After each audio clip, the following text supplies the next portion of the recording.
Hello and welcome to the Dixon's People's Forum, live and exclusive and free, right here on 6 News Australia. My name's Leonardo Puglisi, here in our Melbourne studios. Joining me exclusively from the People's Forum itself is our political reporter, Roman McKinnon, who is in there. He's in Brisbane, and we are broadcasting it live. Roman, how are you tonight? What's the mood like there? Well, good evening, Leo, and good evening to everyone watching at home. It's minutes. It's getting a bit crowded. We have learnt news that the LNP member for Defence and the member for Dixon is Peter Dutton, of course, may not be attending. Now, now I can tell you the candidates that are here now. I'm just looking is Labor's candidate Ailey France, Greens candidate Vinnie Batten, the One Nation's Pauline Hanson's One Nation's Tamara Gibson is here, and yeah, that's all I've been able to see now. Now we're here at the Sanford Farmers Hall. It's due to kick off the forum in about 30 minutes or so. So of course I'll bring you live updates from the Sanford Farmers Hall. And it's very interesting, Roman, that the current member for the seat has pulled out from the forum in his own electorate. I imagine we'll find out soon, why exactly he's done that. But in terms of the candidates there, and I'm not talking about the ones that we know are there right now, but in terms of the ones that we had scheduled, we had ALP, Greens, One Nation, UAP, and Independent as well. Are you seeing them rocking up? Yeah, so as I mentioned, I've seen the Greens, Vinnie Batten, who we interviewed. We haven't seen the United Australia Party in the past 5 minutes or so. We've seen ALP's Ailey France, and we've seen the Pauline Hanson's One Nation's Tamara Gibson all turn up. And as you can see, probably over my shoulder, the crowd is building. There's a bit of chatter behind me, and there's a bit of excitement for this People's Forum. We spoke to Vinnie Batten, the Greens candidate for Dixon, a while back on our program Spin Check. You spoke to him, and of course, our producer will be playing that fairly soon, a bit later in the night before, ahead of this debate. Dixon, it's a fairly marginal electorate now. It's interesting, and I use that term a bit loosely, but I guess it has been referred to as marginal. Have you just seen, just based on your observations from around the area, a lot of political signage for candidates this few weeks?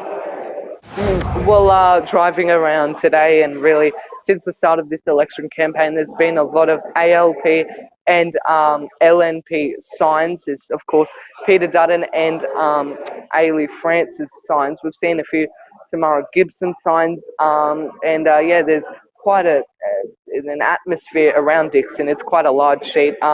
It lies on a margin of just 4.6% to the LNP.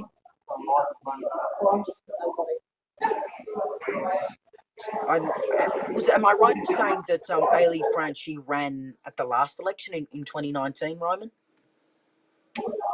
Yeah, that's right, Leo. Ailey France did run, in fact, at the last election. She was unsuccessful, but just on Anzac Day, I did meet her for the first time, and she said that she is confident in her chances this time around, believing that 2019 she will do much better than 2019, gaining traction and people knowing who she is this time around. Yeah, and it'll be very interesting because you have a lot of candidates there in Dixon, in addition to the ones that are showing up, as we mentioned, ALP, Greens, One Nation, UAP, Independent. There are more, aren't there? And I guess I know from my experience in my electorate of Kooyong that we have 11 candidates there. Just on that question about political signage, Roman, have you seen the signs being more so to one candidate, or is it a fairly even split between Labor and Liberal? Yeah, I think it's definitely well, for the past 2 weeks I've seen a lot more ALP signs and signage and people door knocking. I haven't really seen I have seen signs and that on main roads here in Dixon, but not of those door knockers. Peter Dutton hasn't really in-out campaigning. I think he's a bit too more like bit focused more on like Canberra in the defence. So it'll be interesting to see how this election plays out. Yeah, and of course Peter Dutton, he's held the seat for quite some time now, and I get that you'd be wanting to focus on your role in defence, but when and I pull back to Kooyong again, treasurer, mind you, so that's a fairly significant Liberal leader, and he has been out and about campaigning. I've seen his signs everywhere because there have been some who, claim rightly or wrongly that he's nervous about losing a seat to an independent. Um, have, I just want to look back at the candidates we've got, not just the ones that are coming up tonight, but in general, because in addition to the ones that are here, who aren't here, we don't have, there's another independent, Alan Buback, and Russell Lloyd from the Liberal Democrats. So neither of them, I'm not sure if they were invited or again, this debate is not one that was moderated by Six News. But of course, I don't know if those candidates aren't set to be there, although they are still running. In terms of, in a lot of electorates, we're seeing rise of independents. Is this race, Roman, looking more like one of those traditional Liberal versus Labor races? Yeah, Leo. I think they're the main focuses here. Obviously, like things like Warringah, how those independents are really up there. I think it's between the ALP and the LNP in Dixon. Yeah, I think maybe in the next election, with more people vote for the Greens, maybe more people are focusing on climate change there, or yeah. But you might have just seen over the left side of the screen, Vinnie Batten, who I spoke to, poked in on the camera there.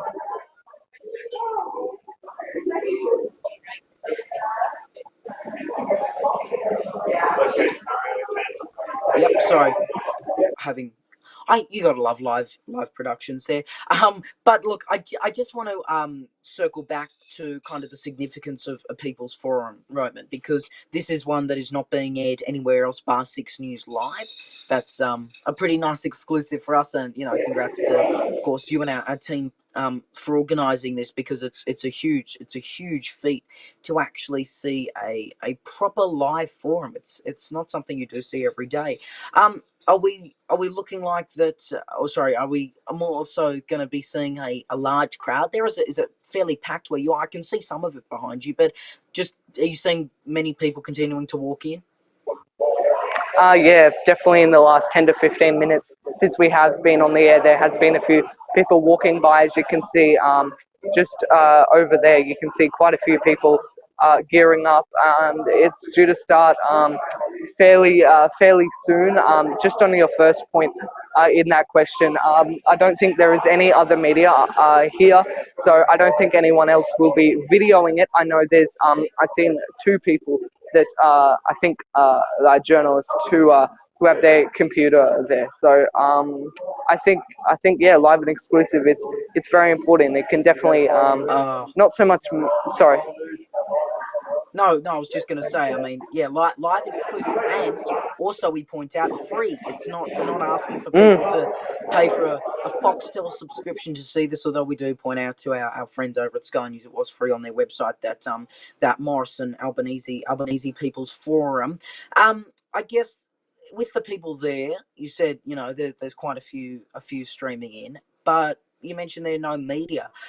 I know we've seen events that have happened at People's Forums, smaller ones, not so major ones, that have been caught on camera by, one journalist or just one, person who just happened to be live streaming it, and they've made, headlines.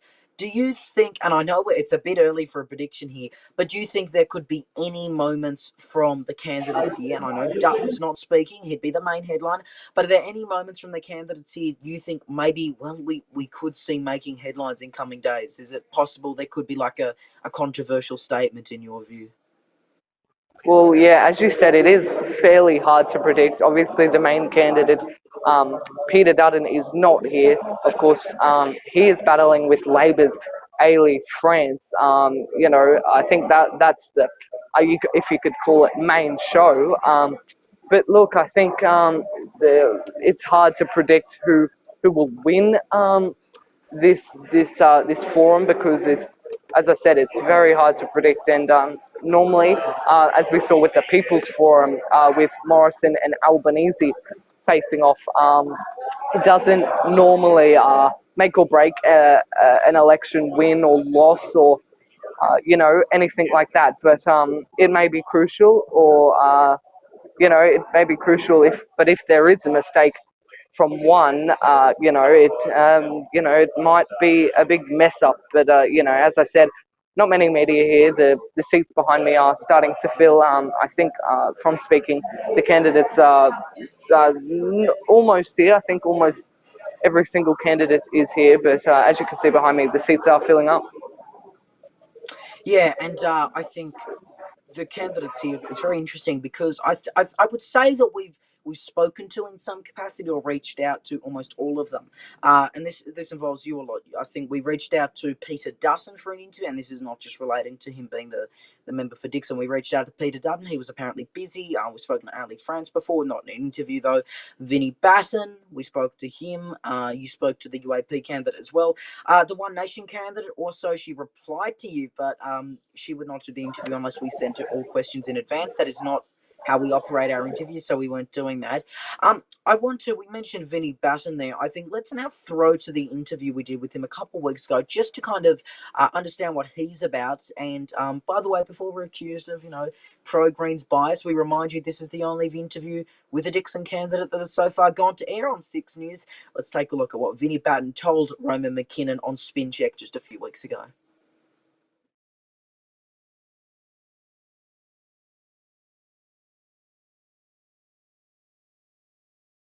To our new show, Spin Check, where we speak to politicians and candidates trying to cut through the spin. Today, we're talking to federal Greens candidate Vinnie Basson, who is running for the key seat of Dixon. We spoke about a number of issues, including climate change, better education, and affordable housing, especially for young people. I joined him earlier from the newsroom. Vinnie Basson, welcome to 6 News, and thank you for joining us. Hey, mate. Thanks very much. Thanks for having me. Firstly, can you tell us a bit about yourself? Yeah, absolutely. So my name's Vinnie, of course. I'm 26 years old and running for the Greens in the seat of Dixon. Yeah, sure. Go on. Why did you choose to run for the seat of Dixon with the Greens party in a marginal seat? Yeah, so for me, I'm an environmental scientist. I graduated uni a few years ago. And, one thing that became abundantly clear is that we have so many of the solutions to act on climate change and give ourselves a healthy world and healthy environment. But at the moment, it's government that's getting in the way of that. Mm-hmm. And realistically, when I, looked at the parties and what they're offering as far as climate, no one comes close to the Greens. And for me, I felt like a really productive use of my time was to get involved in the movement to try and help push, climate action in the right direction. Mm. And, for many reasons, but predominantly that for the Greens were the party that I chose best aligned with me. So I put up my hand as a candidate and have been really enjoyed speaking to the community and advocating for better solutions around climate change, particularly. Yeah. What are some of your major ambitions and plans to actually win the seat of Dixon? Yeah. So this election is certainly a focus on the Senate above all else, right? So of course, across Queensland, everyone will be voting collaboratively to elect a new senator. So what we're saying at the moment is that we're looking for a 1.5% swing in this election. And that will be enough to kick out Pauline Hanson and put in a second Green senator. Yeah. So that's what we've been talking about across the whole state and here in Dixon as well. Mm-hmm. It's an uphill battle, of course, for the Greens to be able to win the seat of Dixon this time around. But we're actively campaigning, looking to grow our vote, and really focusing on our potential successes in the Senate. Yeah. Well. Dixon is quite a large seat geographically. How will you make sure everyone receives your message? Yeah. So, of course, most of the population is kind of in that eastern area, close to Gympie Road. But of course, the geography spreads out really far to the west. You're right. I myself am based in Dayborough, so out in the western side. So we've definitely been trying to stay active in our campaigning in this western side, attending market stalls, getting out and dropping off letters, things like that. Yeah. But of course, when it comes to us speaking to, a more dense pool of voters, our visibility on the eastern side in the more dense suburb has definitely been where we've spent a lot of our focus. But it's the reality that there's a lot of seats that do have a mixture of suburban or urban areas and more rural regional areas, and we have to be really mindful of that when we talk about what people want and what we aspire to advocating for. Yeah. Why do you think you should be the next federal member of Dixon? Dixon, yeah. Yeah. I think it's less about me as a person. I think it is more about the fact that at the moment, the two major parties, LNP and Labor, I think people are just generally sick of the representation that they're seeing, and particularly how that's influenced by corporate donations, and that more and more people similar to each other, which has got people looking for alternatives outside the two major parties more and more and more. So I think that the Greens particularly are best suited to represent the will of the people and, have science-driven, evidence-based policy to be able to reflect that. Yeah. Me, myself, as a scientist, a young person, and someone with a lifelong disability, I feel like I'm in a good position to be able to listen to the community, hear what their main problems are, and collaborate with the Greens Party to be able to come up with policies that best reflect that and solve really, deep problems. Well, there is a lot of focus on Peter Dutton and what he did as Home Affairs Minister in terms of refugees. What do you make of that? And do you believe the Greens would do better? Yeah, I think that refugee policy has become one of the poison chalices for the last 20 years, right? Like the LNP particularly have made such a point of making us feel like we need security and protection at all costs about anyone seeking asylum.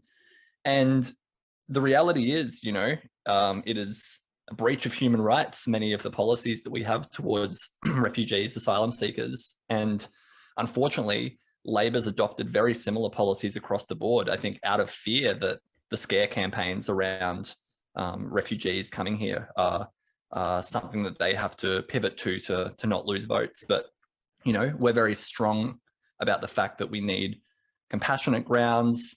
We need to be adhering to our responsibilities as per human rights to be able to allow people to seek refuge.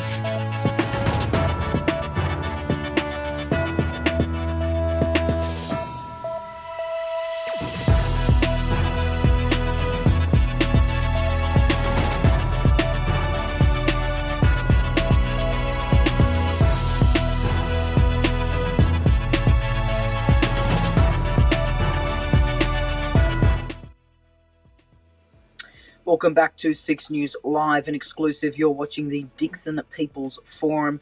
With me, of course, is political reporter Roman McKinnon. Roman, we're less than 10 minutes away from it officially starting. You've just received breaking news on whether Peter Dutton is indeed coming or not. What are you hearing?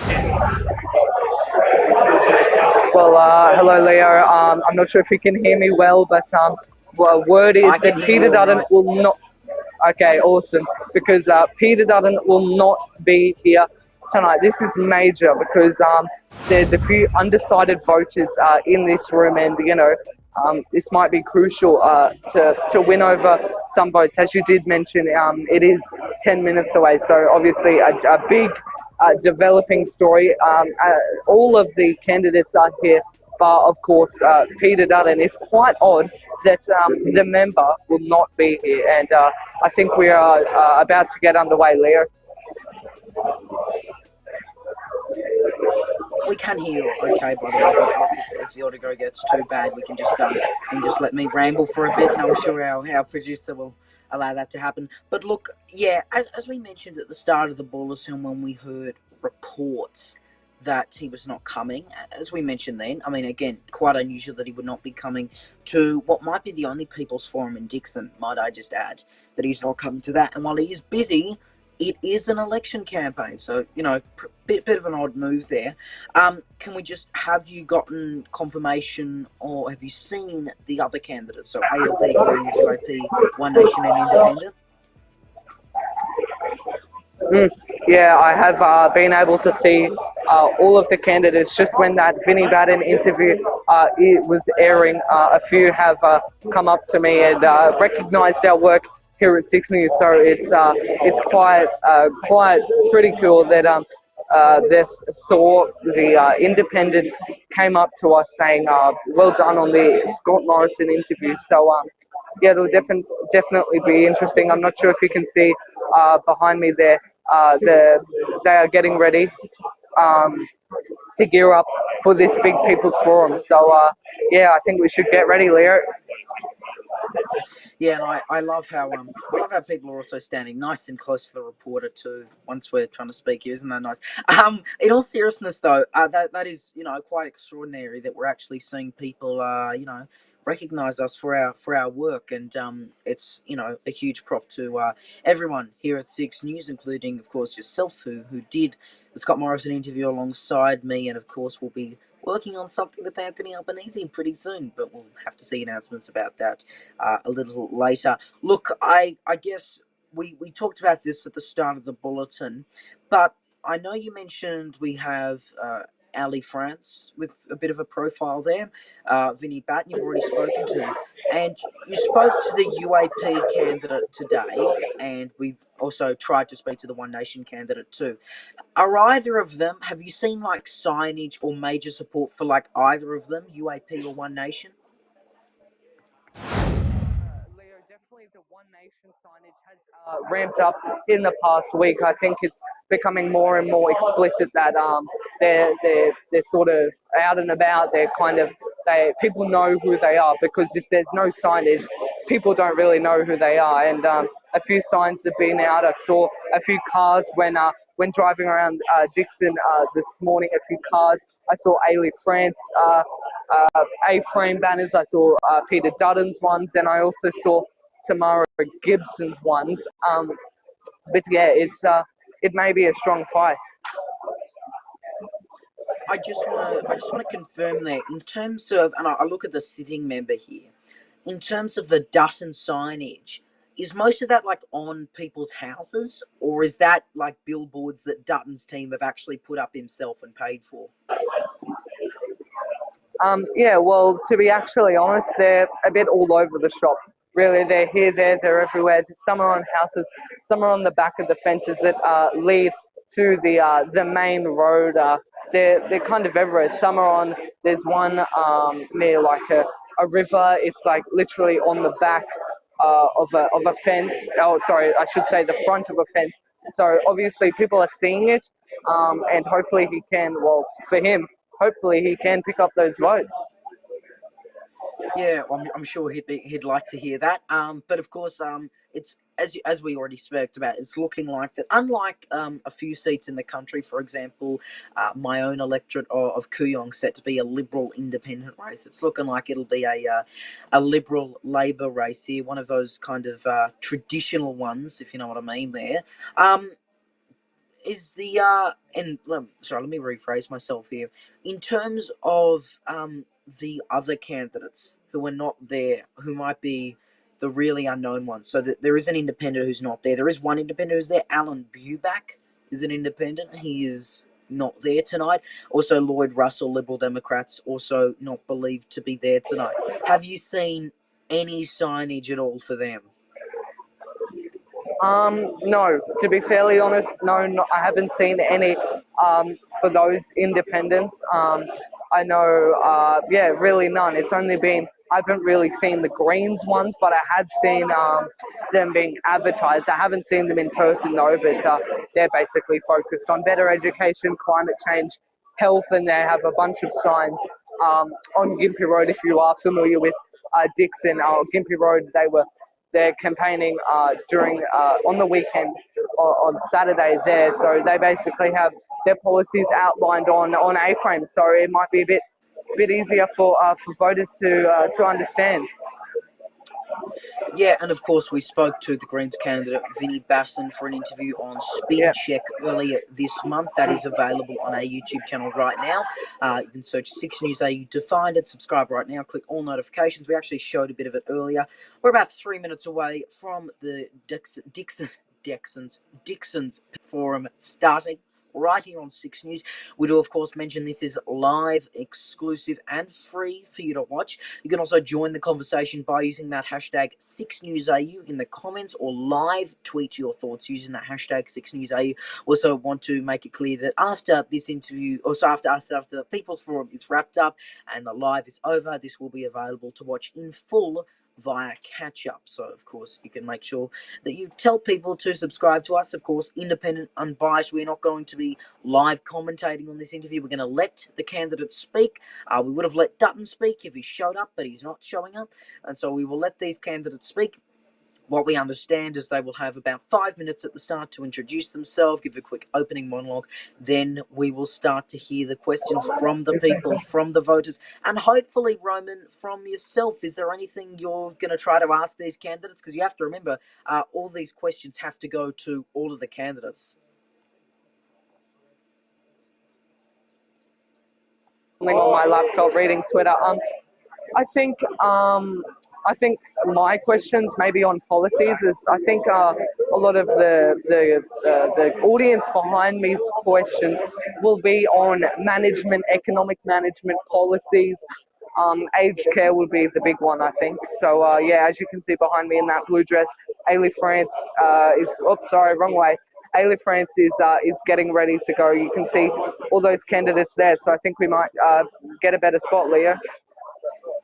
Yeah, and of course, by the way, we do also mention that in addition to sharing your thoughts, actually share the link to this because we want people watching, of course.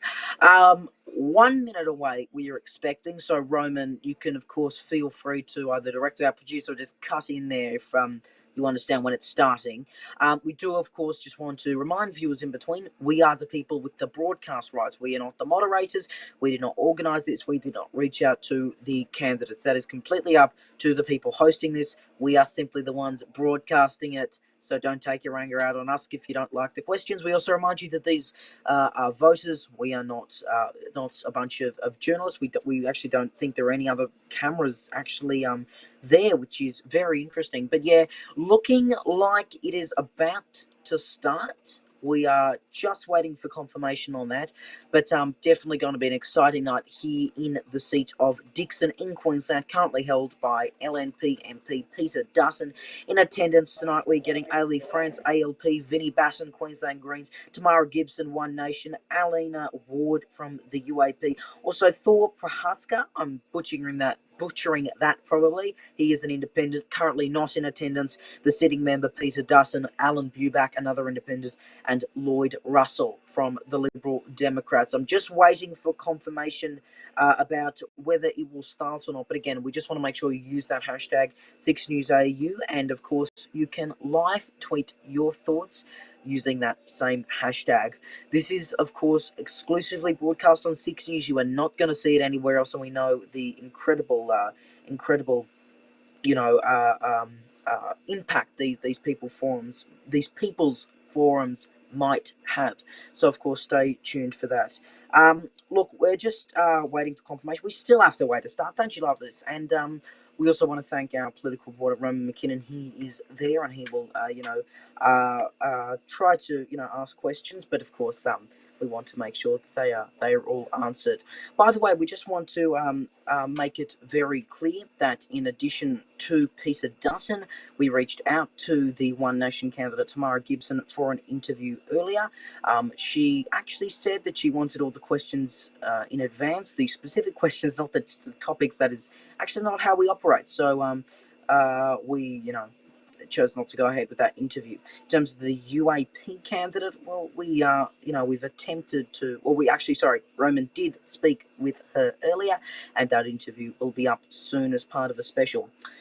By the way, some exciting news for all of us in terms of our political coverage. As we wait here, we just want to let everyone know Spin Check, our political program where you saw Vinnie Batten interviewed on, that will be now airing regularly on Fridays from 5 p.m. Australian Eastern Standard Time. That is starting this Friday. Tune in via our YouTube channel and our website, 6newsau.com. On our website, you can also see exclusive interviews, in-depth reports, analysis, and pretty much everything in between. That is available via 6newsau.com, and there's a dedicated section set up called 6newsau.com/Australia-decides-election-2022. My name is Leonardo Puglisi here in Melbourne. We're about to cross back to Roman McKinnon, who is at the Dickson People's Forum. Stand by for that. We also want to take a look back at what Vinnie Batten actually said when we spoke to him a while ago. He commented on his issues. He talked about, he's a young person, which is also something we're seeing at this election. We're seeing a lot of young people running. And he also just spoke about the main issues for him, education. We also looked at Peter Dutton's comments about refugees and his time as Home Affairs Minister, and then it turned into Defence Minister currently. And of course, again, that is available in full on our YouTube channel right now. Again, search 6newsau to find it. We are still standing by to cross back to Roman, and we'll get that to you as soon as possible. Just a reminder that we are, of course, a team of young people. We are not these professionals in a massive TV studio. So if you'd like to help support our work, you can do so. patreon.com/6newsau. For just $4 a month, you'll get exclusive benefits. Find out more via patreon.com.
All right, we are still live. You got to love live broadcasts here. We are waiting for confirmation from our producer who is behind the scenes. Shout out to Christian Penny there regarding actual feed. You got to love when they actually start late, because we are still waiting for them. It is entirely up to them. And again, not the ones moderating, so please don't take it out on us. If you can, make sure that we look. What we're going to do, I think we're going to try to play an interview from Vinnie Batten, Spin Check, while we wait for them to start. We will get to that in a moment. But, what we want to do, we just want to stand by, and, of course, we'll be live very shortly. You are tuning in to the Dickson People's Forum live right here on 6 News. I'm Leonardo Puglisi. We're going to take a short break. We'll be back in a moment. We spoke about a number of issues, including climate change, better education, and affordable housing, especially for young people. I joined him earlier from the newsroom. Vinnie Batten, welcome to 6 News, and thank you for joining us. Hey, mate. Thanks very much. Thanks for having me. Firstly, can you tell us a bit about yourself? Yeah, absolutely. So my name's Vinnie, of course. I'm 26 years old and running for the Greens in the seat of Dixon. Sure. Go on. Why did you choose to run for the seat of Dixon with the Greens? with the Greens party in a marginal seat? Yeah, so for me, I'm an environmental scientist. I graduated uni a few years ago, and one thing that became abundantly clear is that we have so many of the solutions to act on climate change and give ourselves a healthy world and healthy environment, but at the moment, it's government that's getting in the way of that. Mm-hmm. And realistically, when I, looked at the parties and what they're offering as far as climate, no one comes close to the Greens. And for me, I felt like a really productive use of my time was to get involved in the movement to try and help push, climate action in the right direction. Mm.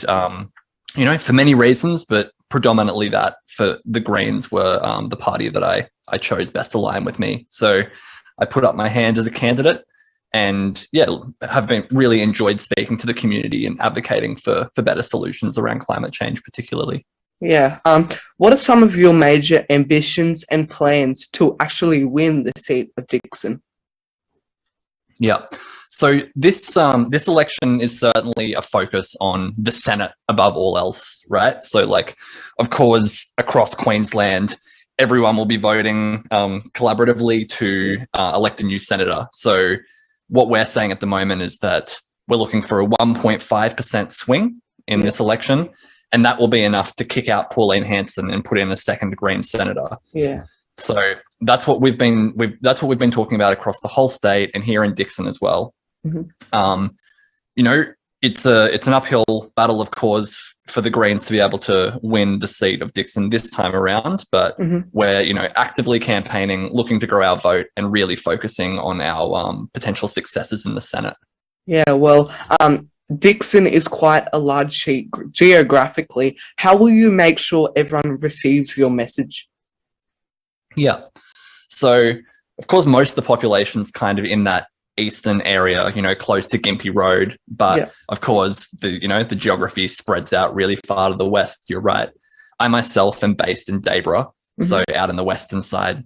So we've definitely been trying to stay active in our campaigning in this western side, attending market stalls, getting out and dropping off letters, things like that. Yeah. But of course, when it comes to us speaking to a more dense pool of voters, our visibility on the eastern side in the more dense suburb has definitely been where we've spent a lot of our focus. But it's the reality that there's a lot of seats that do have a mixture of suburban or urban areas and more rural regional areas, and we have to be really mindful of that when we talk about what people want and what we aspire to advocating for. Yeah. Why do you think you should be the next federal member of Dixon? Dixon, yeah. Yeah. I think it's less about me as a person. I think it is more about the fact that at the moment, the two major parties, LNP and Labor, I think people are just generally sick of the representation that they're seeing, and particularly how that's influenced by corporate donations, and that more and more people see the parties as very similar to each other, which has got people looking for alternatives outside the two major parties more and more and more. So I think that the Greens particularly are best suited to represent the will of the people and, have science-driven, evidence-based policy to be able to reflect that. Yeah. Me, myself, as a scientist, a young person, and someone with a lifelong disability, I feel like I'm in a good position to be able to listen to the community, hear what their main problems are, and collaborate with the Greens Party to be able to come up with policies that best reflect that and solve really, deep problems. Well, there is a lot of focus on Peter Dutton and what he did as Home Affairs Minister in terms of refugees. What do you make of that? And do you believe the Greens would do better? Yeah, I think that refugee policy has become one of the poison chalices for the last 20 years, right? Like the LNP particularly have made such a point of making us feel like we need security and protection at all costs about anyone seeking asylum.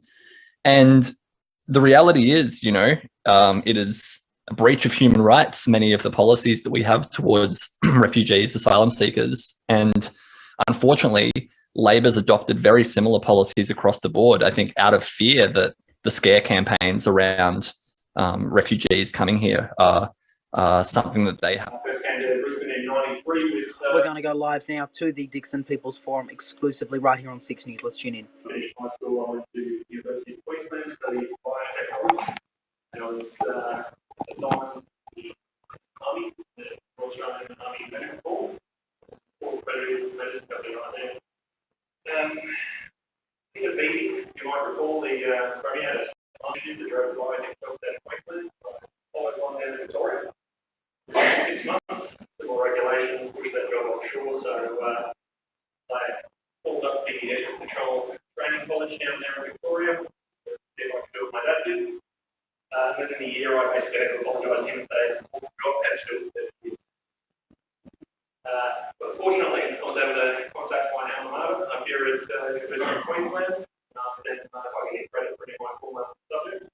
They gave me credit for all my chemistry, maths, physics, and such. I studied geology and went out to join the mining firm, working mines.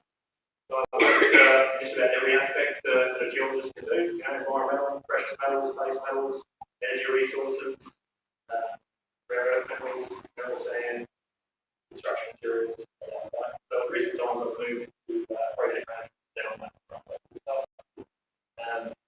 At university I came across a brief proverb that you should live each day, so you die tomorrow. You should learn as though you live forever. So the whole time I've been working, I've been studying full time as well, picking up qualifications, finance, economics. When my time in mines, I used to volunteer for mine rescue and response team. So I picked up mostly everything, 3 years firefighting and stuff as well. And so that's my background. What's got me to run? Basically, that I spent a lot of time walking the bush, the trails in the area.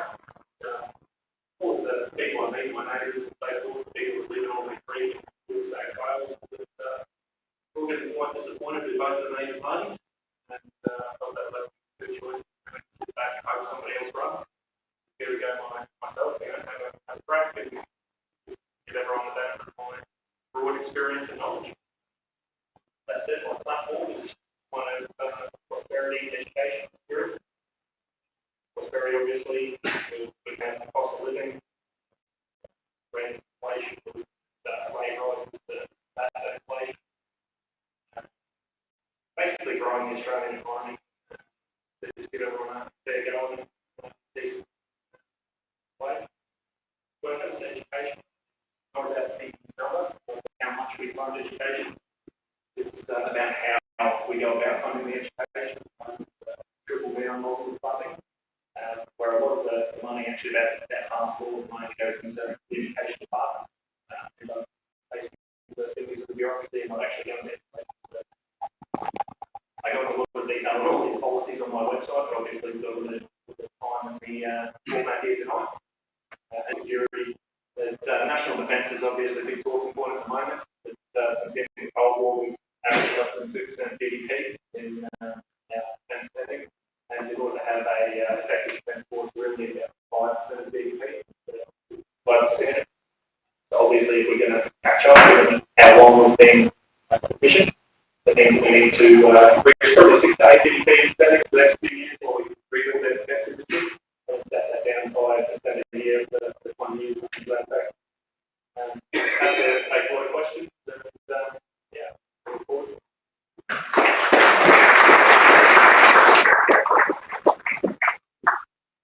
Next, I'd like to welcome to the stage Cameron Dixon, One Nation Day. Good evening, how are you today? Excellent. So some of you know me, my name is Cameron Dixon, and I live fairly locally. I started my working life through the Royal Australian Navy. I then worked in executive management in aged disability and banking sector, and also worked in education. I started and run my own business in hospitality, tourism, sustainable small language management, and now the retail sector. I have a science degree in chemistry with postgraduate qualification qualifications in human resource management and management psychology. I've lived in many cultures around the world and worked in 3 different countries, so I bring a depth of experience to a representative role that is greatly enhanced by a diverse range of cultures that I've experienced.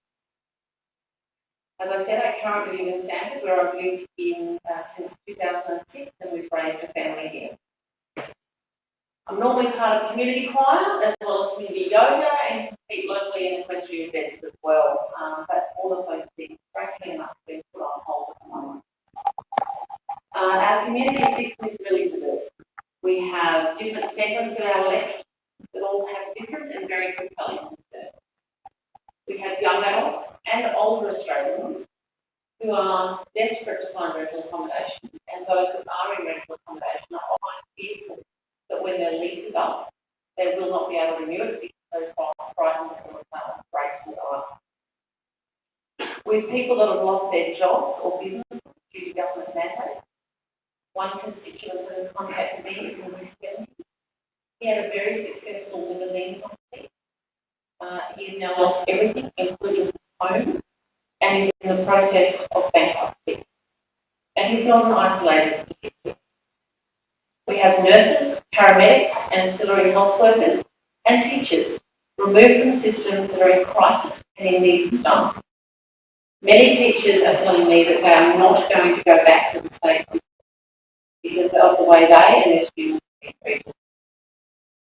We have families and community groups that have been torn apart because of a difference of opinion on medical issues, and government, media, and bureaucrats that could not abide an alternate view, and hence have chosen to discredit, demonise, and destroy people's careers. Residents of Stanford have had to deal with a new aircraft flight path and a change in the parameters of that flight path since the COVID was approved, as well as other inconsistencies in the running of the parallel runways. I know that very well myself. If my bedroom shakes, and don't take that the wrong way, between 10 and about 20 past 10 every night, I'm literally right under the runway. We have infrastructure projects that are not getting completed or maintained. I remember moving to the Valley in 2006, and the Young's Crossing plan was on the table, and it's still there on the table.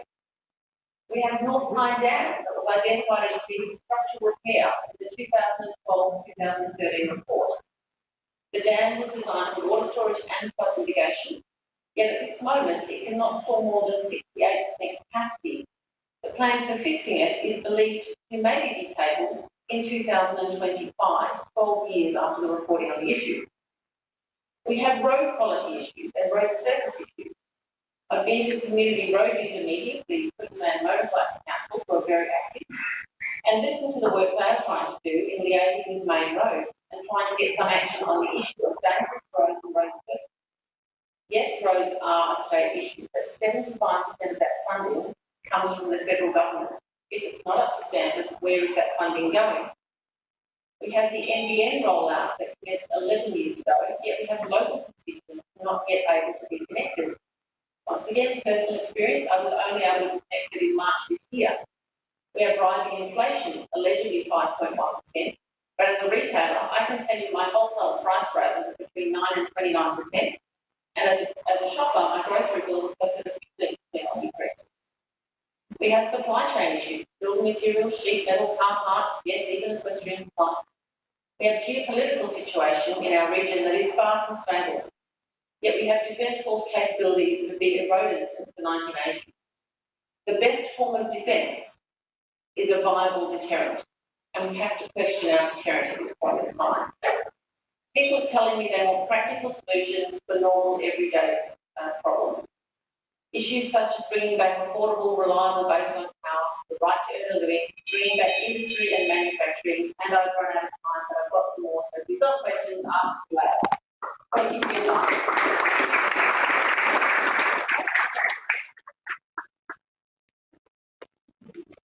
Our next speaker is Professor Dixon.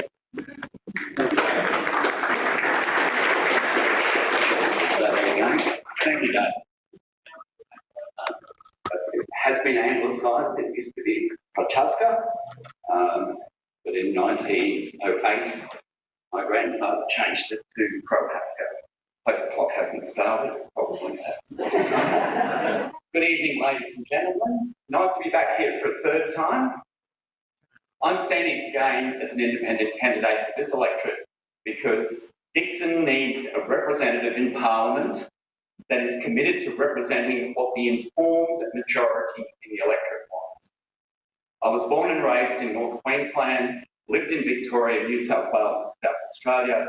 I've worked as a labourer, public servant, sales representative, taxi driver, and for most of my career in IT. I was a pioneer of snowboarding, and I predicted the internet 5 years before the World Wide Web happened. I've lived in the electorate of Dixon for 19 years, raising a family of 4. This is the 7th time I've stood for elected office since 2013. I was the independent candidate for Dixon in 2016 and 2019. Henry David Thoreau, who lived in the 1800s and was an American naturalist, essayist, poet and philosopher, well known for his essay, Civil Disobedience, an argument for disobedience to an unjust state. In addressing the philanthropists of the day, he said, "There are 1,000 hacking at the branches of evil to one who is striking at the root, and that helping the needy directly rather than fixing what is causing their problems just perpetuates those problems." I say that the many problems that citizens, activists, politicians and other concerned parties are trying to address and fix are these branches of evil and symptoms of a deeper problem with our system of government. We say that the root of that deeper problem is that there is no constitutional or legal requirement that our elected reps must vote as directed by the majority of voters. I say this is by design because history shows that over the centuries, those with power who are threatened by increasing democracy have found ways to restrain and deflect the full adoption of democracy. To be a democracy, when push comes to shove, the people must have the final say on votes in Parliament. Without this, we are nothing more than an elected oligarchy, where the donors and mates get elected reps to do whatever they want and not what we need. It's our contention that fixing this root problem will permanently address the majority of these symptoms. To make this happen, the Dixon representatives have developed a direct representative model with the backing IT tech that provides multiple ways for voters to tell their elected reps how they want them to vote on bills. Over the next 3 years, it will be our goal to register as many Dixon voters as we can so they can vote themselves on bills directly or select a community and or bill representative to vote on their behalf. In parallel, we are going to aim to establish and operate local voter groups to debate and reach consensus on bills, both in the real world and online, and to identify and develop candidates to put before the electorate so you can select those who you wish to represent you in Parliament. Our website, dixonreps.net, lays out the engagement options we are offering the voters to directly have their say on bills or to choose a community representative to manage that for them. It is all well and good to be able to determine what the majority of the electorate want, but as stated earlier, there is no obligation for the elected member to vote that way. And because the bell's gone, I'm going to skip a paragraph or two. To me, the most important thing is that whoever the next representative for Dixon is, they also legally commit to voting as directed by the informed majority, as I have by stat deck. And as Peter Dutton is statistically most likely to be re-elected as a member for Dixon, yesterday at the Ryan Dixon Meet the Candidates event, I offered to vote for him and to put him number 1 on my how to vote card if he legally committed to democratically representing the majority of Dixon voters. Now, Peter is not here, so unfortunately I have to address it to abstention. I would like to know the answer to that, Peter. Is that a yes or a no? I'll be really thrilled if it's a yes. Thank you, ladies and gentlemen.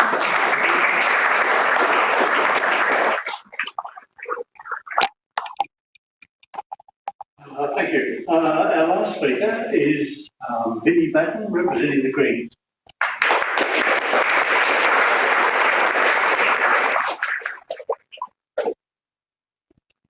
Hello everyone. I just also wanted to acknowledge the traditional owners. We're meeting on stolen land and sovereignty was benefited. My name is Vinnie and I'm running as the Greens candidate for Dixon in federal election.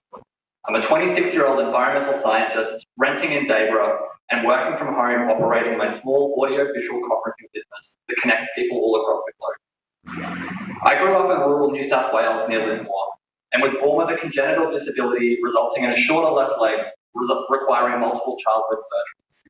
This made me very aware from a very young age of the importance of strong public services like Medicare to give people an opportunity to reach their potential despite their surrounding circumstances. A few months ago, during the floods that hit us hard in this area, as well as my friends and family down in Lismore, we saw the direct impacts of climate change. These events will only get more severe and more frequent unless we vote to tackle climate change head on. But we also saw here firsthand how amazing it is when community comes together to pitch in, helping each other out and cleaning up. I'm running because I believe the federal government has let us down on policies that help out the average Aussie. I want a government that promises they'll do everything in their power to prevent further catastrophic bushfires and flooding, not shirk their responsibility on dealing with our climate crisis. We deserve better, and that's why I'm with the Greens. We're going to push for strong action on climate change by phasing out coal and gas by 2030, investing in making Australia a renewable energy superpower. We'll tackle the housing and rental crisis of skyrocketing prices with well-designed public housing and rent increase caps. We'll get dental and mental health into Medicare. And we'll establish a strong federal ICAC to clamp down on the corruption that we've been numbly hearing about. So let's face it, Australia is in a climate crisis caused by the mining and burning of coal and gas. The Liberals and Labor have made it clear they're on the same page about opening up 114 more new coal and gas projects. We simply must phase this out by 2030 because by 2050 it's already too late. The Greens are the only party on the stage tonight with climate policy aligned with the recommendations by the IPCC. And alongside that, we have the policy to take advantage of the thousands of jobs and export opportunities that come alongside the renewable energy superpower Australia should be into the future. So, we know too many Australians are struggling to keep their head above water. Wages are low, work is insecure, housing is too expensive, and it costs too much to even see a dentist. 1 in 3 big corporations pay no tax. Meanwhile, Australia's billionaires made more than billionaires anywhere else in the world during the pandemic. But unlike the Greens, the Liberal and Labor Party take millions in donations from the very same big corporations and billionaires. And I think their policies reflect it. It's time to shake things up. It's clear that the time has come to move on from 9 years of this LNP government, which has taken us for granted and sold us short every step of the way. They've racked up $1 trillion of debt, yet can't point to any meaningful infrastructure or projects to show for it. It's time to put the Greens in the balance of power to keep the next government accountable on the issues that are important to our community. With only a 1.5% swing here in Queensland, we can kick out Pauline Hanson and elect a second Green senator, our Gladstone public school teacher candidate, Penny Allman-Payne, to join our current Green senator, Lewis Waters. So, your vote is powerful. If just a few hundred people changed their vote from the last election, the Greens would be in the balance of power. In the balance of power, the Greens will kick the Liberals out, push the next government to go further and faster on the climate crisis, and make the billionaires and big corporations pay their fair share of tax. As a nation, we're crying out for real leadership. We deserve leaders who will not ignore and waffle on the big problems. We've heard climate change mentioned once tonight. but we need leaders that will make decisions that are truly in the best long-term interests of all Australians based on evidence-based policy. That's what I want for Dixon, Australia and Australians. If you support our plans for positive change, voting one Greens is the best way to send a message. Thank you.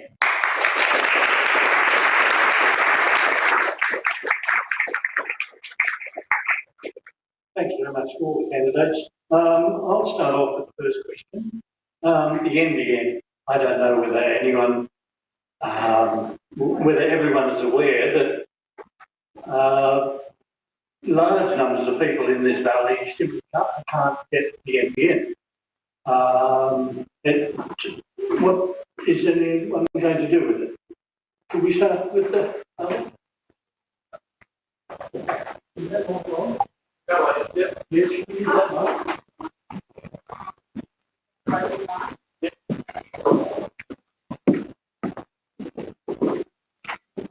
Use this one.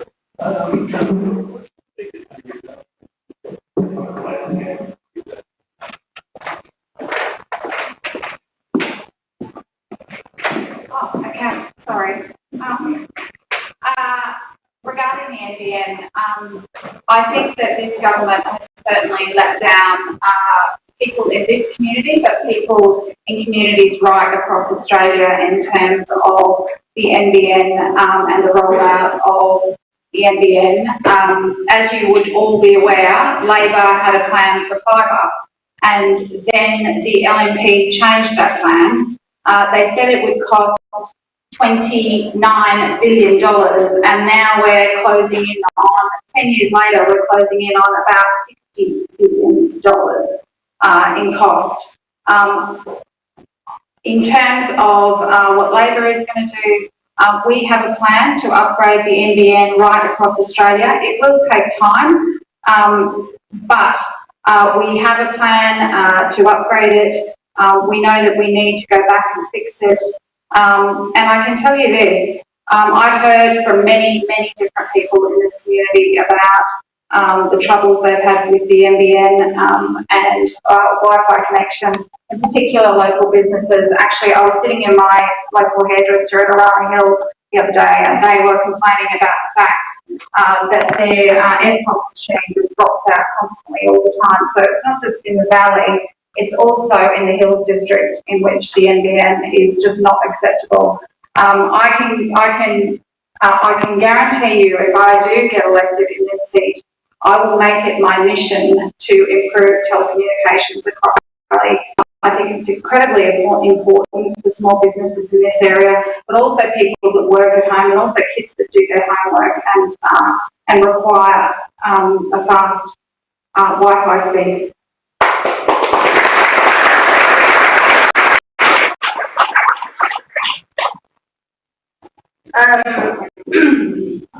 The NBN. I live in Lawton,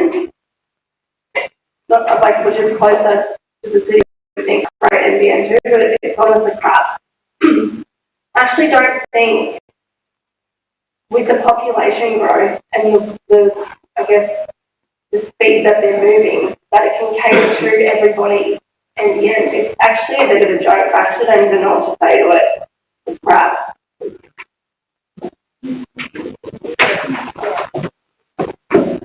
So I'm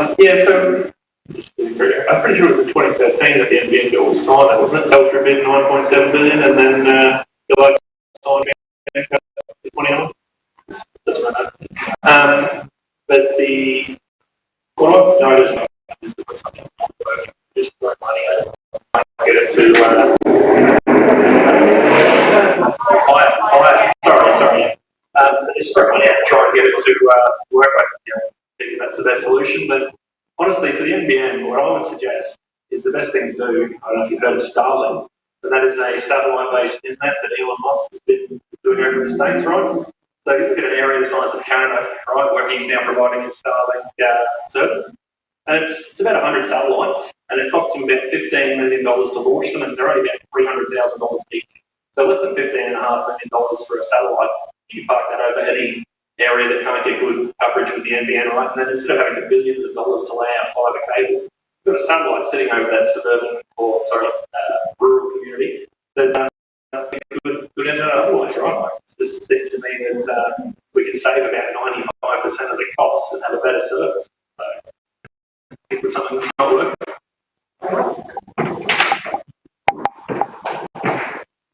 So, as you heard, I've experienced the terrible NBN. We have a retail shop on Mount Morris Road, and every time it rains, our web POS machine doesn't work. Several times you might have to put a transaction through up to 5 times. Part of that is just really bad planning. So instead of putting the hub above the ground, they dug the pit next to the creek again, so every time it rains it gets flooded.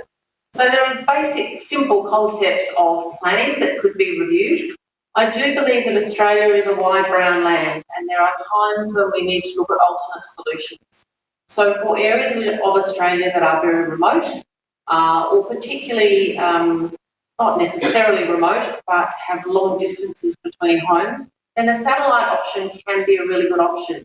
We have in our business that are in remote areas, and they have satellite links, and they say they are better than their friends in town with NBN. So I would support that concept of having a differential system depending on where you live. Satellite areas is probably going to be a better option than cable. So yes, I would support that.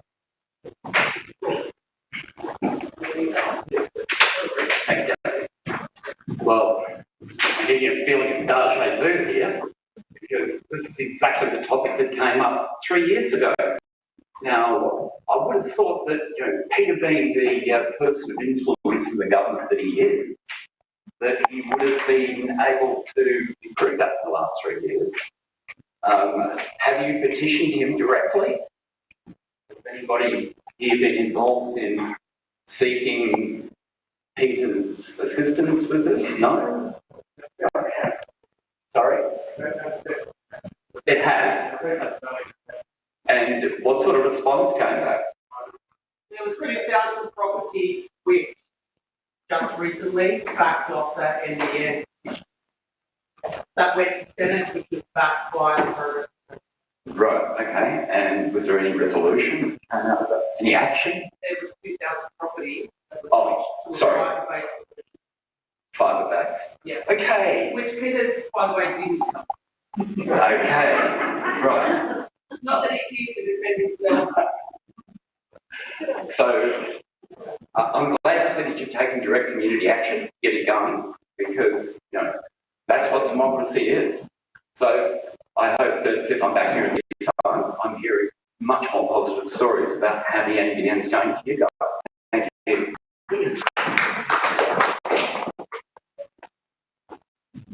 So I think the history of how we got here with the NBN is also very important, because Labor's plan, it was super forward thinking and progressive, and would have had us at a really good place now if we went fibre to the premises across the whole country.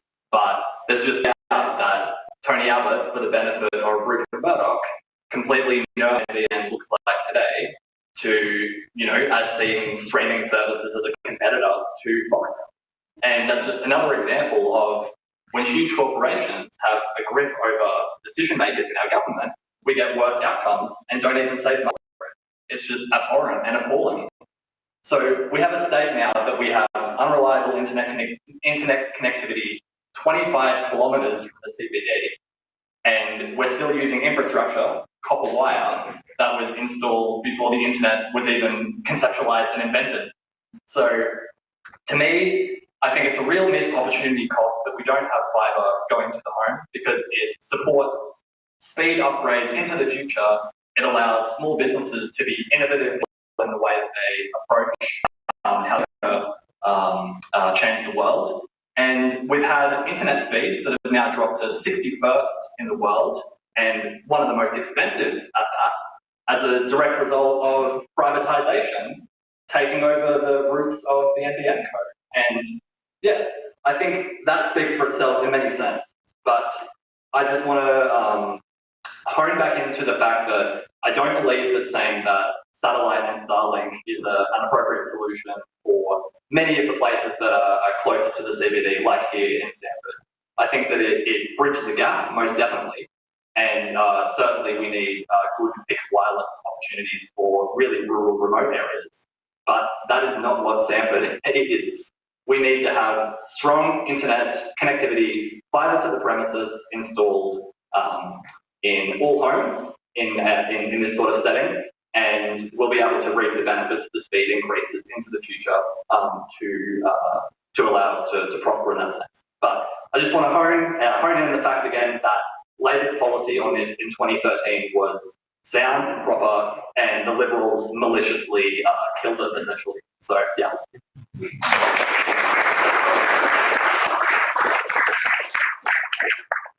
Now I'm going to take questions from the floor. I'm going to take 3 questions from this side, and then I'm going to take 3 questions from this side, so that we don't have hands going up and all this. So, yeah. Right. Number 1, the lady there. Number 2, in the middle, somewhere over there, and the gentleman out the back in the green shirt. Can you ask your question? Now, when you ask a question, we are asking locals. So, can you tell us where you come from? I live in Ferny Hills. Can you speak without your mask? Sure. Sorry. It's habit. I was really wishing that Peter Dutton was here tonight because one of his strong... a question, please. Okay, sorry. My dad's 85. He has end-stage emphysema and lung cancer. He called his local GP down at Camino Avenue, Everton Hills today, and they told him that they can no longer afford to bulk bill, and it was going to cost him $60 with the $20 back. He's really upset because he sees the doctor a lot. And the question, please. The question is, what the hell are we going to do about our universal health care and our Medicare? Thank you.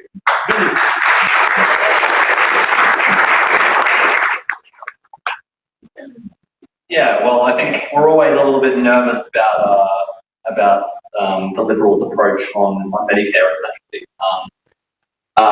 And I think that today Medicare is at risk, honestly. We see it regress further and further. We see subsidies go into the private healthcare sector that, don't directly attack public health, but they certainly make it less strong and effective. So I think increased investments in public health and stopping subsidies that are going into the private health at the sheer amount that they are, paying tax dollars to subsidize it. It just doesn't make any sense in my mind. So alongside that, increasing access to Medicare more generally, the Greens have a plan to introduce dental health and mental health into Medicare to be able to, being able to see a dentist without the expenses associated with that. We see people choosing to not go and see a dentist for many, many years, and the health complications can result from that. We want to make people feel more confident in going and see the dentist. And obviously, we're in a mental health crisis that the pandemic did not help with. And we want to see a huge increase in availability for people to go and treat their mental health, treat the brain like any other part of the body, and make mental health something that is well and truly available through the public health system. Thanks.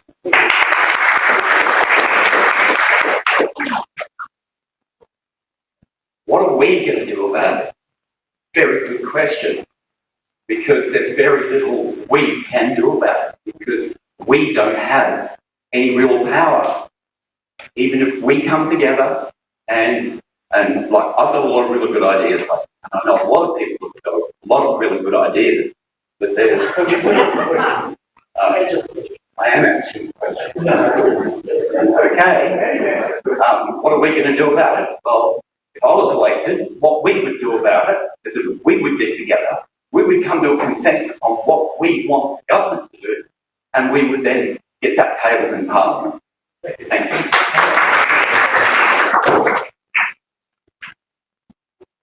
So ultimately, a doctor has trained for 6 years, 10 years, 12 years, and he runs a business.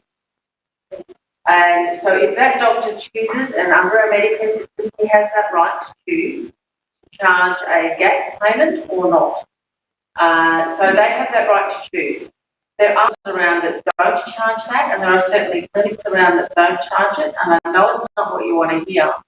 And it's very distressing when your doctor won't see you. We have a situation where our doctor won't see us for other medical reasons, and that's, we have to, as much as we don't like it, we have to respect that that's their personal business decision. I would suggest that you investigate options for your doctor, for your father at this point in time locally. We do need to increase the funding for our GPs. Under the Medicare rebate levy, it is insufficient. If you look at what a doctor is earning and what the Medicare rebate is, I think it's $36 for a standard visit. Please correct me if I'm wrong. And a doctor is meant to see one person every 15 minutes. And if you look at the time, the investment and the money they put into their business, that's insufficient to cover their costs. So we do need to look at increasing the cost rebate for the doctor. But in the meantime, I would suggest that you try and find another doctor for your father if he's not able to afford that. And I'm very sorry it's going that way.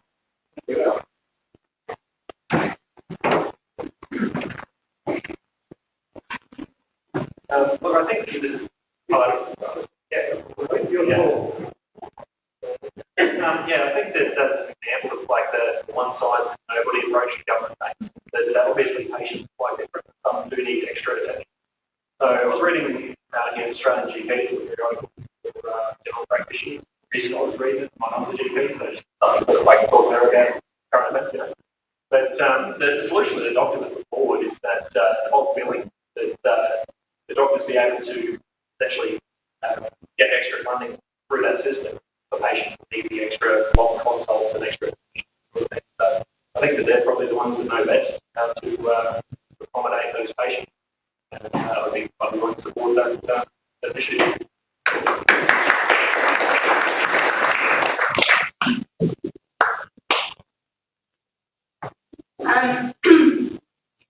Obviously, we need to take better care of especially our elderly. They always hit the health first. They always hit doctors. They always hit healthcare when they do cuts. And I think it's really important for us to put more money back into it. So I know what we can do is we have a budget where we will fund hospitals and doctors. We have a $40 billion budget to go back into the economy to fund it and stuff like that doesn't happen because it shouldn't happen. People need doctors. So.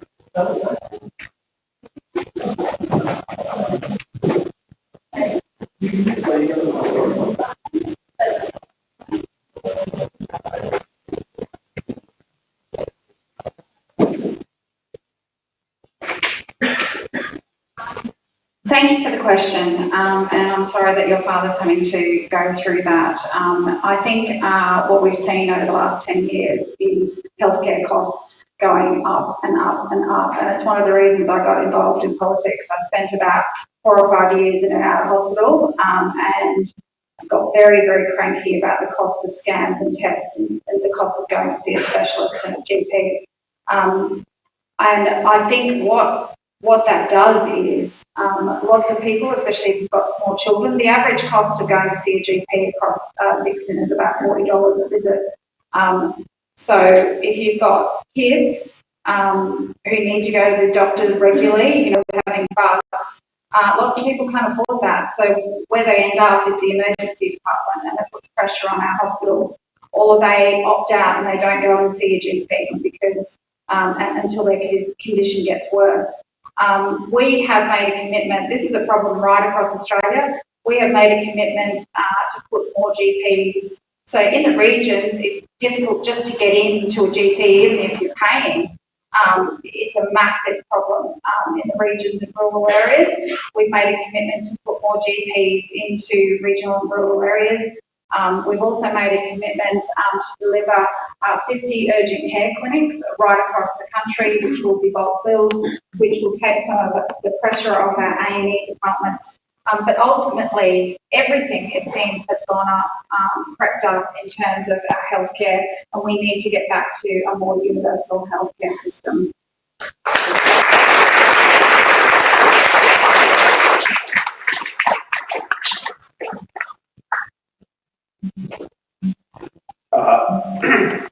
I want want to say thank you to all the candidates. Where are you from? Oh, I'm from, I grew up in Arana Hills, but I've lived out in Sanford for, 20 years or something. I want to say thank you to all the candidates for coming out here and making the effort to speak to all of us and to hear what we want to ask and the questions we feel are important to our lives.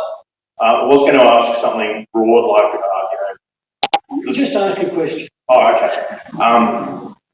Well, firstly, does everyone here, have they already made their minds up? Could I see a show of hands of anyone who's already made their minds up of who they're going to vote for? So really, I think it might be a bit of a fight for preferences, maybe. So my question is, you all can envision what you're going to be doing for the country. I know you're all patriots, but if you lost, what would you still be doing for the community? Okay.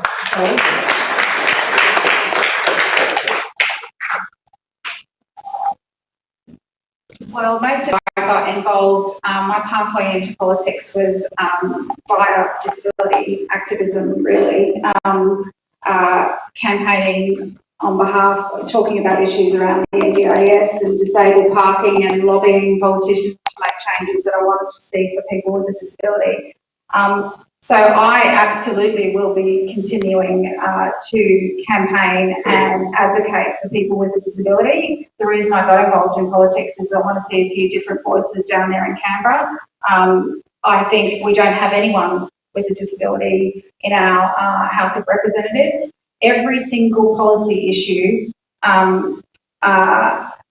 impacts people with a disability in a unique way, and I feel like we need that voice.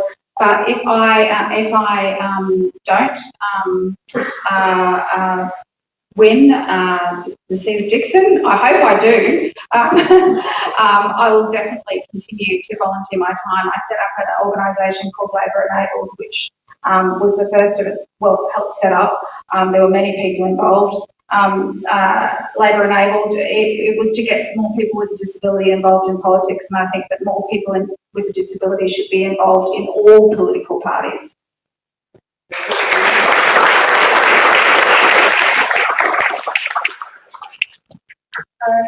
So I'm actually similar. I work at NDIS as child protection, so I already advocate and work towards having children better homes and getting people out of toxic cycles that I know a lot of us see lots of families go through.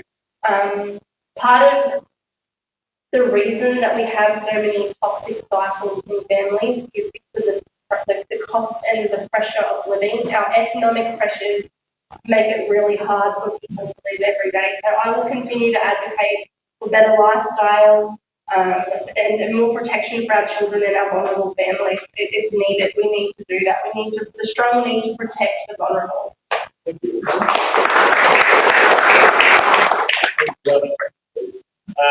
So for me, I will definitely be going back into the science and technology side of things. I've managed quite a few large projects in recent years.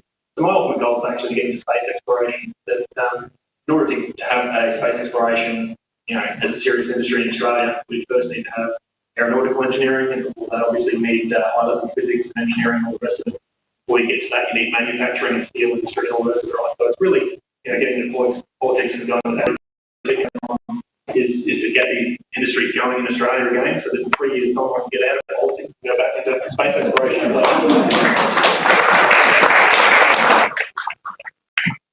So I normally work 6 days a week anyway, and in the last few years our retail business has turned into a surrogate counselling business as people come in and let their soul bare about what's going on in their life.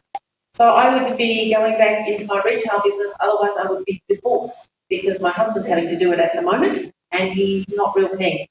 So I would have to be doing that. Thank you. That was a very good question. I've already lost 6 times in the past, and each time I come back to do the same thing, taking on board the lessons that I learned last time. It's highly likely I'm going to lose this time, although I do believe in miracles as well. And what I'll be doing over the next 3 years, as I've already stated, is we'll be developing community groups, fostering community connectedness, because we need to put the party back into political partying. So that's what I'll be doing. Thank you.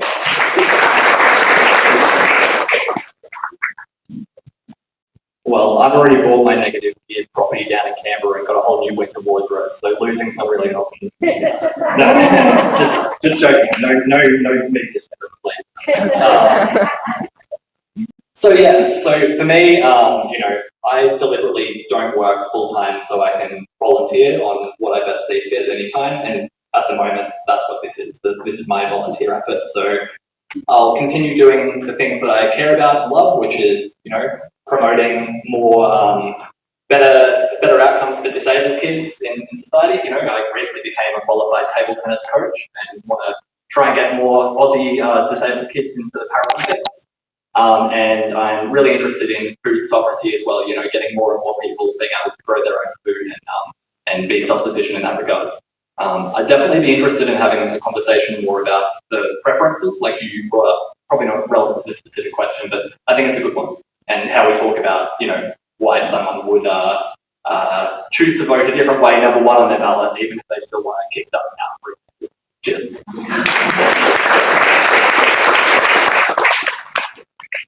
Thanks, everyone. My name is Donovan. I'm from the Valley here, Camden. I'm a climate change specialist, and I've devoted the last 20 years of my life to helping finance their government's response to climate change. So my question is, what are you going to do in the next 12 months to ensure that Australia has a vibrant economy and that my 5-year-old son has a chance to get through this nightmare? Thank you. I missed the last bit of your question. I'm a bit deaf. My question was what the candidate's going to do in the next 12 months to implement a rapid decarbonisation pathway to ensure that my son has a future. Thank you.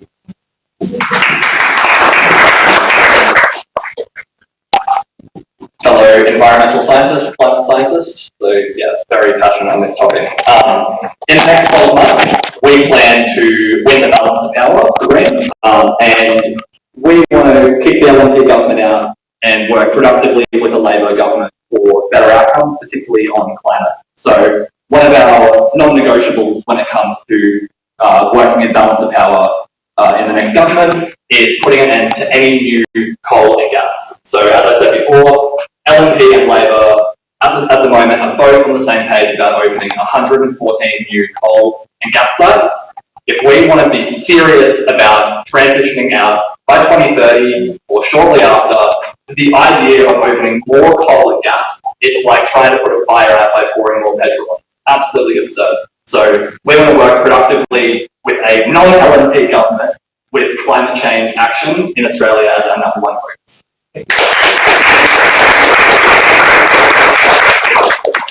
Well, what's your name? Sorry? Donovan. Donovan, okay. Donovan, I'd like you to come along, if you'd like to our Dixon Reps catch-ups and start working with us to reach out into the community to build a consensus on these very important questions and get that communicated to whoever the member for Dixon is.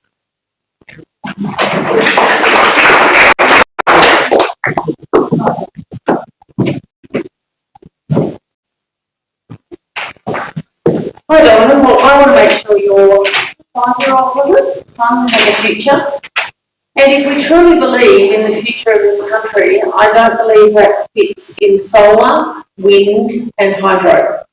If you want to have ongoing non-carbon based energy, then you're actually looking at a nuclear argument.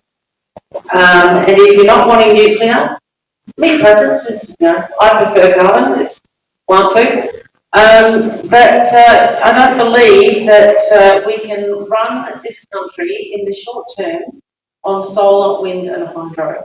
I want to be able to go to the hospital at midnight and know there's going to be enough power there for me to have an operation. Okay, so I believe that if you really want to have industry and manufacturing back in this country, then you need to have reliable, affordable baseload power. And that is going to be a mixture of hydro, there's going to be a mixture of, in the short term, coal and gas, and then maybe in the later term, a nuclear argument. But that is an argument that needs to be had on a bipartisan base.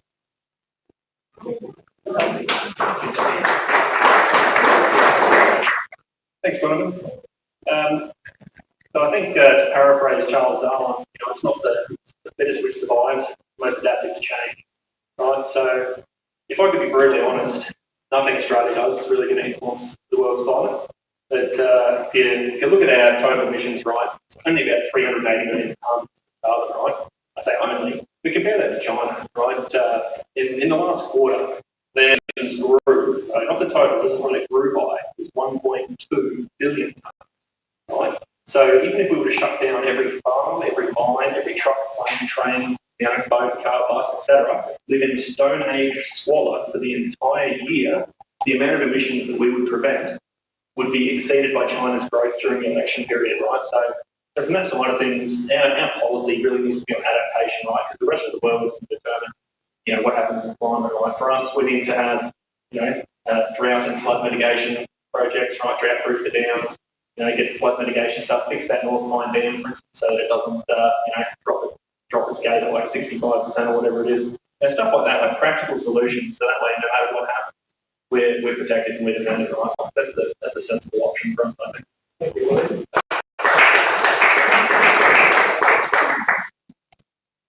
I'm on the same page with Alan with this. It's all about adaptation, but we can't get rid of coal and gas yet. We're not there.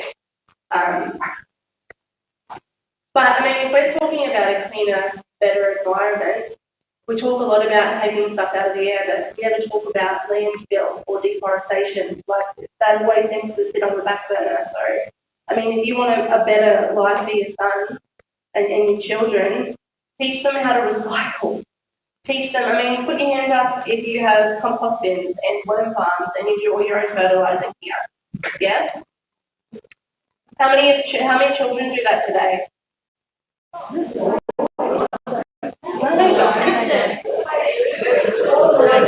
schools, okay, so they do it in their schools. How many of them do it in their own backyard? Yeah. Your grandchildren do? All right. I don't know any children, and I work with children that have compost bins in their yards and worm farms in their yards.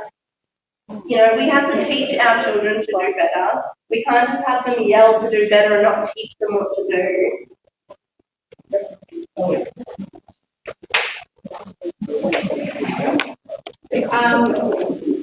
Thank you for the question. We absolutely need to take action on climate change, and we can't just say it's somebody else's problem. Each and every one of us has to take responsibility. We have a target for 2030, which is 43% reduction in greenhouse gas emissions, and we also have a net zero target for 2050. We have a Powering Australia plan. Part of that plan is all about investing in renewables and the jobs of the future. These are our jobs of the future. This isn't just about reducing our greenhouse gas emissions. It's also about preparing our country for the world in the future and the jobs of the future, and the way in which our world is going to work. We have a great plan which includes investing in renewables, particularly in new projects in the regions, putting community batteries right across the country, making electric vehicles cheaper. We've got quite an extensive plan, and I encourage you to look it up. But we absolutely must start taking action on climate change now. And I think if you've seen the comments over the last couple of days from the LNP about the fact that Matt Canavan said that net zero is dead, and if you believe in climate change, there's only one way to vote this election.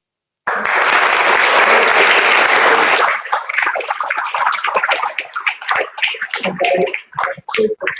Side, the gentleman there right next to you, mate. One. Number two down here, and the third one. Gentleman there. Thank you. Carry on. I have a question regarding, I don't know how many of you watched the Australian. Come on, a question. Yeah, hang on. Val Dempsey was, thank you. The older Australian of the Year proposed that every driver be qualified in first aid and carry a first aid kit in their car. I know it's a pretty frequent occurrence out at Stanford that we hear car crashes and road getting. Do you support such an order?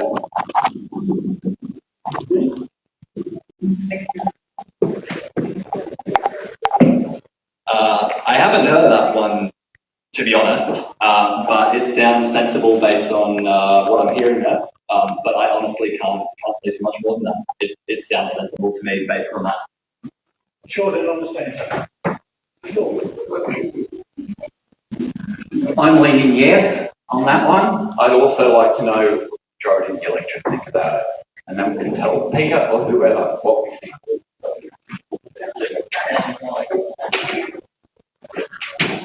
I have a first aid kit in my car, always have, always will, but I don't believe in regulating every aspect of our life. So I think it's a personal choice. There's no point having a first aid kit in your car if you can't use it.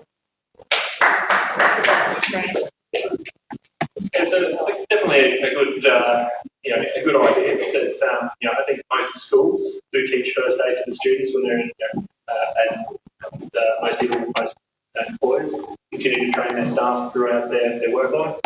Obviously I was in the medical corps and then volunteered as a paramedic myself and emergency response and such, but I would say that a lot of people are with the idea of actually performing first aid, they're a bit shy about doing it wrong and all the rest of it.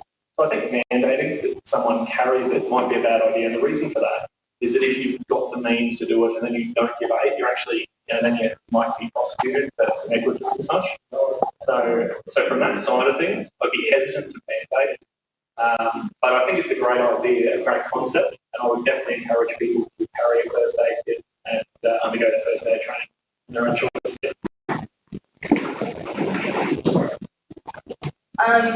I don't know about mandating it, but I mean, it's better to have it and not need it than to need it and not have it. So I think it's a great idea to have one. Thank you. Alex. We don't have a policy on this, and it's the first time I've heard of it, but I certainly would like to see more people doing training. So, Mike, the gentleman there in the behind. Yeah. One there. Yep. Okay. Moreton Bay Council have a policy that no election signs can be displayed in the first 6 weeks before an election is called. But if you look around the electorate, you will notice that large billboards, both electronic and fixed, are exclusively taken up by either the LNP or the UAP, which have been booked for months. Do the candidates believe that an equal opportunity for all candidates to promote their cause? It appears to me that the candidates with the most money. No, I haven't. I think I'm just about there. It appears to me that most candidates get a maximum exposure, where candidates with limited are restricted with their promotion. Do they think this is really democracy working for all?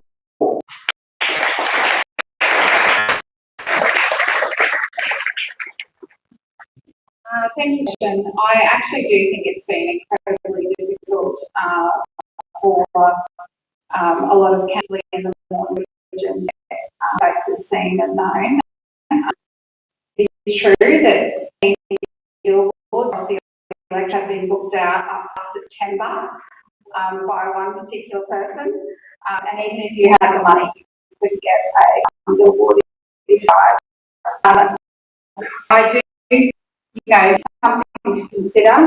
I do think that there's also restrictions on the use of signs on the street.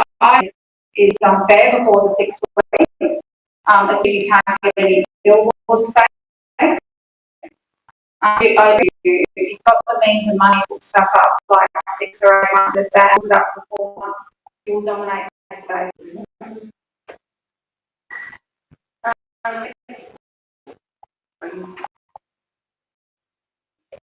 We want a democracy. You have money. I guess it's right somebody to tell you how you can and can't. It doesn't necessarily make it fair, but that's Okay.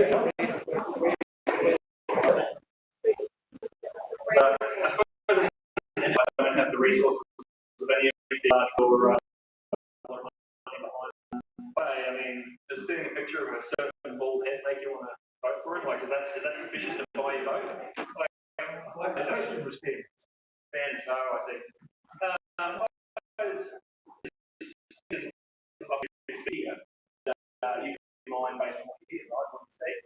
And at the end of the day, we get the opportunity to Google to look up who are the candidates in Dixon, and then from there look up our websites, have a look at everything. So from that sense, I don't think it influences things too much. Do you think that timing doesn't?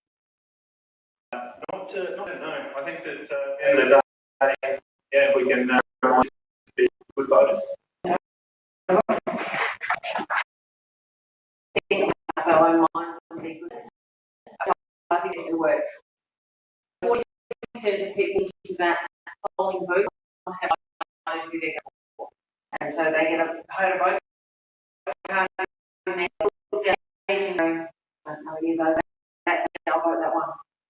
And that's what's in the electorate. And other people draw pretty flowers or pretty pictures as well. And that's in the electorate. Absolutely does roll.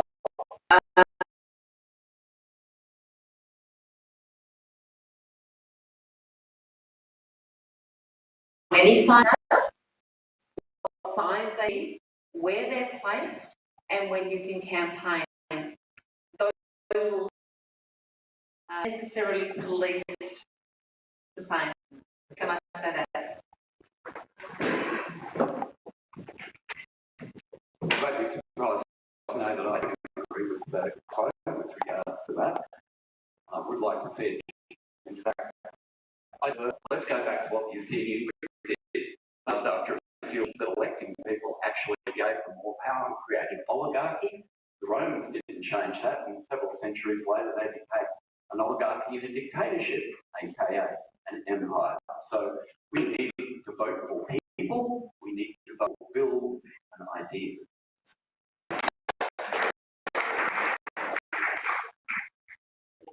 Look, there's no doubt that external political system gets our democracy and gets better outcomes, gets worse outcomes for our democracy in general. Clive being able to proudly say that he's going to put $17 billion of his own money into an election blitz to try and either buy some or final preferences for the Liberal Party, should take your pick. But I don't think that is healthy for our people. And when you pair on the fact that there are huge sums of money coming from corporations, donations, major parties, small parties, to be able to put up this advertising around the electorate, the parties that disagree with this style of funding and its influence on the democracy get worse outcomes. I don't think that is fair. I don't think it's healthy, and I think that it promotes that big business, big corporations, if you have more money, you have more entitlement to how people should view you within a democracy.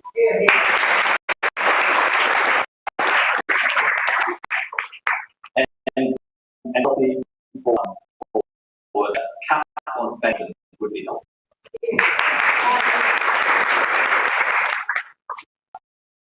My question is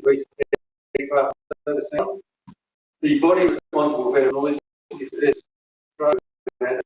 annual report for the noise Federal Advisory Commission to look into rations, an independent body called facts identify issues that need a My question is, can they submit to high service can all the body and support a real directive inside their space?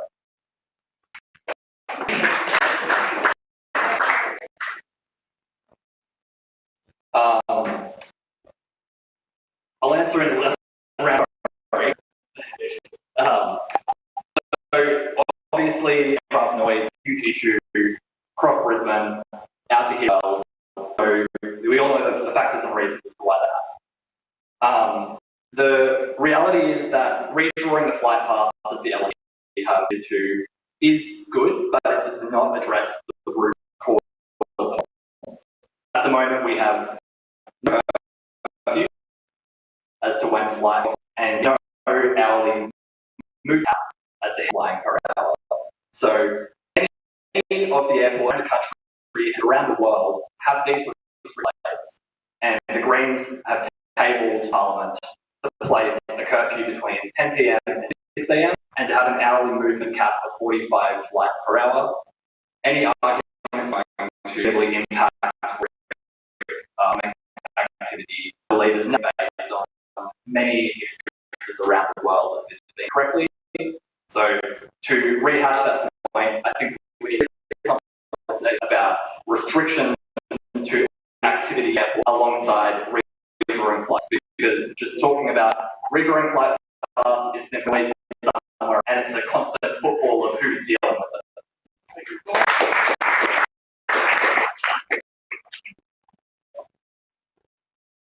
Know enough about the details. I'll find out more. So again, open invitation to come and talk to us. And it's probably to say about it.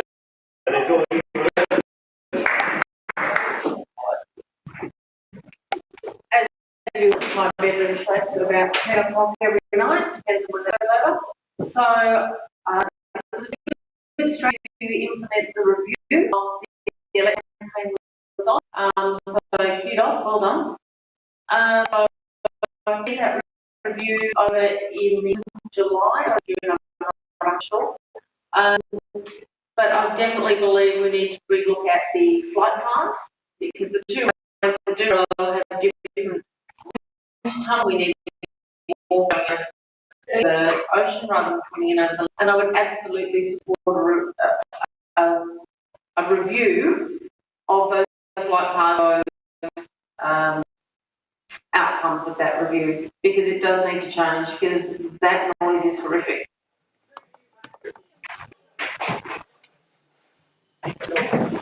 That is where we will leave the Dixon People's Forum for this Wednesday evening. Of course, a lot happening there.